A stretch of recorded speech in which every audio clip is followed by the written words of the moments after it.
Салам деген ысымы жараткандын эң жакшысы ибадат дааваттардын. Ар дайым даражасы көтөрүлөт, саламды көп айтып тараткандын демекчи. Ассаламу алейкум ва рахматуллахи ва баракатух. Урматтуу Нур Медиа каналын көрүүчүлөрү, бүгүн биз сиздерге динибизде өзгөчө маани берилген жана ошондой эле сүйүктүү пайгамбарыбыз Мухаммад саллаллаху алейхи ва салламдын эң улуу сүннөттөрүнүн бири болгон саламдашуу амалы туурасында абдан сонун кеп курабыз. Андыктан экрандан алыстабай туруңуздар. Урматтуу туугандар, саламдашуу сүннөт, ал эми саламга жооп берүү, тагыраак айтканда алик алуу важип болуп эсептелет. Саламдашуу ушунчалык сооптуу амал, хадисте келет, бир жолу пайгамбарыбыз саллаллаху алейхи ва салламга бир адам келип туруп, ассаламу алейкум деп салам айтканда, пайгамбарыбыз ал адамга жооп кайтарып, ал киши отургандан кийин 10 деп айтты. Андан соң экинчи адам келип туруп, ассаламу алейкум ва рахматуллах дегенде пайгамбарыбыз жооп кайтарып, ал киши отургандан кийин 20 деп айтты. Андан соң үчүнчү адам келип туруп, ассаламу алейкум ва рахматуллахи ва баракатух деп саламды толук айтканда, пайгамбарыбыз саллаллаху алейхи ва саллям 30 деп айтты. Демек, урматтуу туугандар, биз кыска убакыттын ичинде өтө жеңилдик менен бир заматта ассаламу алейкум ва рахматуллахи ва баракатух деп саламды толук айтсак, 30 соопко ээ болобуз. Бирок, тилекке каршы кээ бир учурда биз салам айтканда же саламга алик алганда бир нече каталарды кетирип алабыз. Ошол себептен сооптон кур калуу коркунучу бар. Андыктан биз бүгүн атайын сиздер менен чогуу ошол каталарды түздөйбүз. Биринчи катага көңүл бурабыз. Ассаламу алейкум. Алейкум ассалам.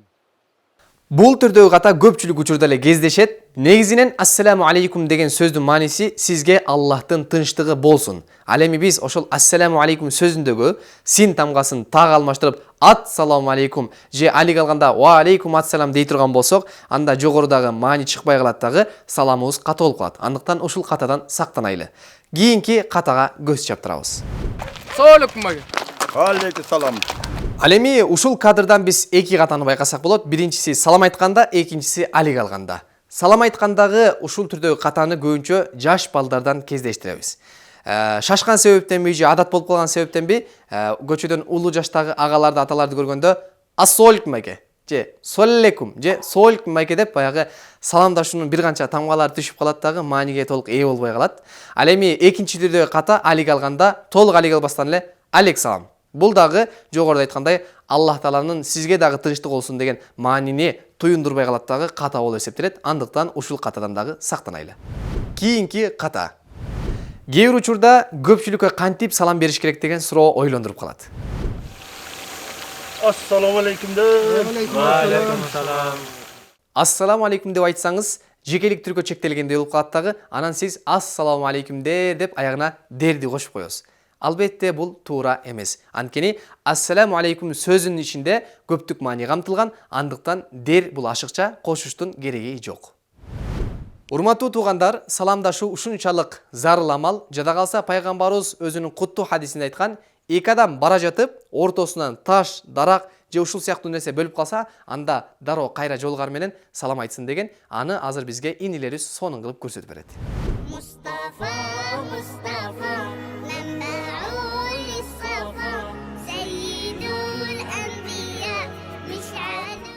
урматтуу туугандар, салам айтууда биз ыймансыздарга окшоп калбашыбыз керек. Ыймансыздар кантип саламдашат билесиздерби? Пайгамбарыбыз хадисте айткан, жөөттөр манжалары менен деп. Мисал үчүн мындай. Же болбосо христиандар болсо алакандары менен кол булгалоо. Бизде дагы бул каталар кездешип калат. Кээде алыстан досуна, таанышына салам айтканда, кээ бирөөлөр кол булгалап койсо, кээ бирөөлөр унаанын ичинде кол көтөрүп коет.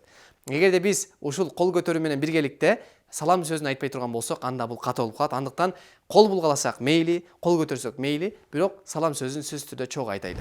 Урматтуу туугандар, саламдашуудагы эң чоң каталардын бири албетте бул ийилип саламдашуу. Кээде биз салам айтканда же саламга алик алганда ийилип коебуз минтипчи. Бул албетте ката, туура эмес. Анткени Аллахтан башкага жүгүнүү, ийилүү, сыйынуу, жалбаруу туура эмес. Шариятыбыз муну талап кылган эмес.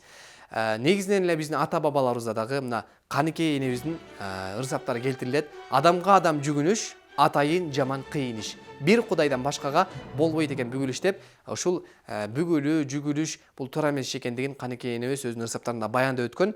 Демек ушул жерден билсек болот, биздин ата бабаларыбыз илгертен динди түшүнүп, мына ушундай терс жат көрүштөрдөн эл жерди тыйып келген. Урматтуу туугандар, дагы бир айта кетчү нерсе, ассаламу алейкум деп учурашуу эч бир коомго же эч бир улутка таандык эмес. Кээде бул арабтарга таандык деген туура эмес ката түшүнүктөр айтылып калат.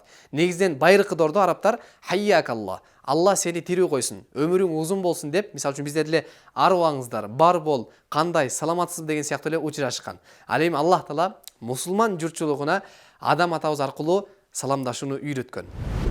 Качан Аллах таала Адам атабызды жаратканда буйрук берди. Сен барып периштелер тобуна салам айткының, жана кулак төшөп жакшылап угуп тур.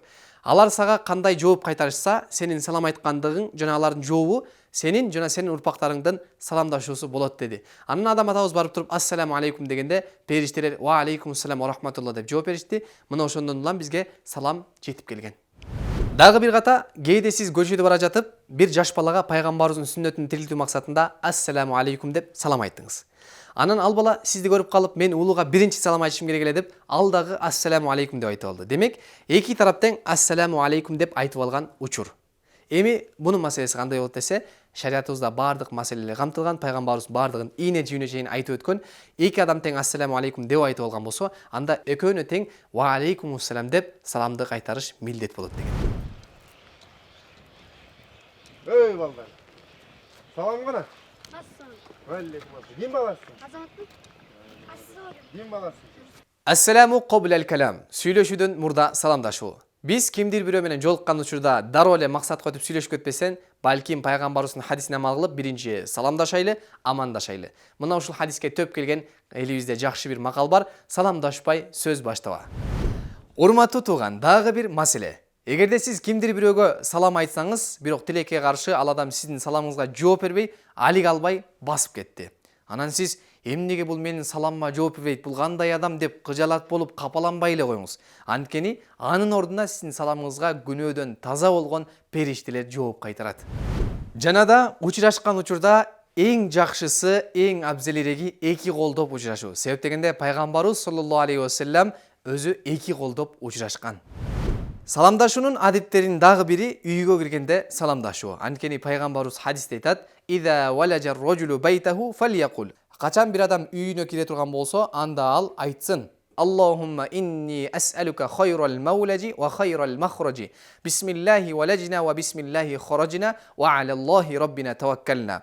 Дуанын мааниси: "О Аллах, албетте мен сенден үйгө жакшы кирип, жакшы чыгууну суранам. Биз Аллахтын аты менен үйгө киребиз жана Аллахтын аты менен үйдөн чыгабыз.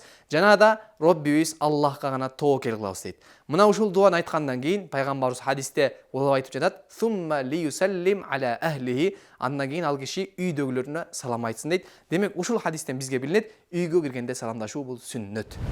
Ошондой эле саламга алик алуунун бир канча адептери бар. Аллах таала ыйык Кур'ан-ы Каримде айткан: "Ба'да аузу биллахи минеш шайтанир раджим. Ва иза хуйитум би тахиятин фахайю би ахсана минха ау руддуха". Качан силерге салам берилсе, силер алардын саламына жакшы алик алып саламдашкыла же өзүнө эле кайтаргыла. Мисалы үчүн сизге бирөө ассаламу алейкум деп айтса, сиз ага жакшыраак кылып ва алейкумуссалам ва рахматуллахи ва баракату деп салам кайтарышыңыз керек. Ал эми өзүнө эле кайтаргыла дегенде биз жок дегенде ассаламу алейкум деп айткан адамга ва алейкумуссалам деп жооп кайтарышыбыз керек. Жана ошондой эле муфассир, Кур'ан чечмелөөчү алымдар айтышат, өзүнө эле кайтаруу дегенден максат үнү дагы эске алынат деп. Мисалы үчүн бирөө сизге ассаламу алейкум деп кандай үндө айтса, акырын айтса акырын, бийик кылып айтса, сиз дагы бийик кылып кайтарышыңыз керек. Мисалы ассаламу алейкум десе, сиз ва алейкумуссалам деп койсоңуз болбой калат. Эгерде бизге ыймансыз мусулман эмес адам салам айтса, ассаламу алейкум деп, биз кандай жооп кайтарышыбыз керек? Албетте пайгамбарыбыз хадисте айткан: "Иза саллама алейкум ахлул китаб факулу ва алейкум". Эгерде качан силерге китеп ээлери, тагыраак айтканда христиандар же жөөттөр салам айта турган болсо, анда силер жоопко ва алейкум деп айткыла деген. Жана дагы биз кээде салам күтүп калабыз. Мисалы үчүн, биз салам күтпөйлү. Анткени хадисте келет: Биринчи салам берген адам текеберликтен алыс болуп Аллахка жакын болот дейт. Анан дагы жаш балдарга салам берүү өзгөчө бир фазилет. Хадисте келет, Анас радыйаллаху анху айтат, пайгамбарыбыз саллаллаху алейхи вассалам жаш балдардын жанынан өтүп бара жатып салам айтат эле. Ассаламу алейкум балдар. Кандайсыңар? Ойнап атасыңар? Билесизби, бейиште эч бир амал болбойт. Мисалы, намаз, орозо, зекет, ажылык. Ал эми саламдашуу амалы бейиште дагы улана берет. Хадисте келет. Силер эч качан бейишке кире албайсыңар, ыймандуу болмоюн. Ал эми эч качан ыймандуу боло албайсыңар, бири-бириңерди жакшы көрмөйүн. Пайгамбарыбыз айтты, мен силерге ортоңордогу сүйүү мухаббатты, бири-бириңерге болгон жакшы көрүүнү пайда кылуучу амалды үйрөтөйүнбү дегенде, сахабалар албетте о Аллахтын элчиси дешти. Ошондо пайгамбарыбыз айтты, силер өз ара саламды көп таркаткыла деди. Демек, урматтуу туугандар, ушул жерден бизге маалым болот, саламдашуудан адамдын ортосундагы бири-бирине болгон жакшы көрүү пайда болот. Жана да пайгамбарыбыз бир хадисте айткан, силер качан кол алышып учурашкан учурда бармагыңарды кармагыла деген. Анткени бармакта сүйүү мухаббатты пайда кылуучу бир тамыр бар. Ошол тамыр бири-бирине тийишкенде адамдын ортосундагы сүйүү мухаббат пайда болот. Ал эми сүйүү мухаббат пайда болсо, ыймандуу болобуз. Ал эми ыймандуу болсок, бейишке киребиз. Пайгамбарыбыз айткан, качан эки мусулман адам бири-бири менен жолугуп учурашса, ал экөөсү ажырап кеткенге чейин күнөөлөр күйүлүп түшөт деген. Караңызчы, канчалык сооптуу амал. Андыктан урматтуу туугандар, биз тааныганга дагы, тааныбаганга дагы салам айтайлы. Анткени баарыбыз тең бир тууганбыз. Аллах Таала Кур'ан-ы Каримде айткан, «Иннамал муъминуна ихватун», акыйкатта момундар бир тууган дейт. Демек, ушинтип биздин саламдашуу амалы туурасында кылып жаткан кептерибиз соңуна чыгып калды. Биз бүгүнкү чыгарылышта мына саламда кездешүүчү каталарды силерге баяндап бердик. Аллах Таалам баарыбызга ушул нерселерге амал кылып, акыретибизди куруп алганга мүмкүнчүлүк берсин. Чоң рахмат. Силер менен Нур Медиа каналы болду. Эң акырында биздин каналга атталып, коңгуроonu басканды унутпаңыздар.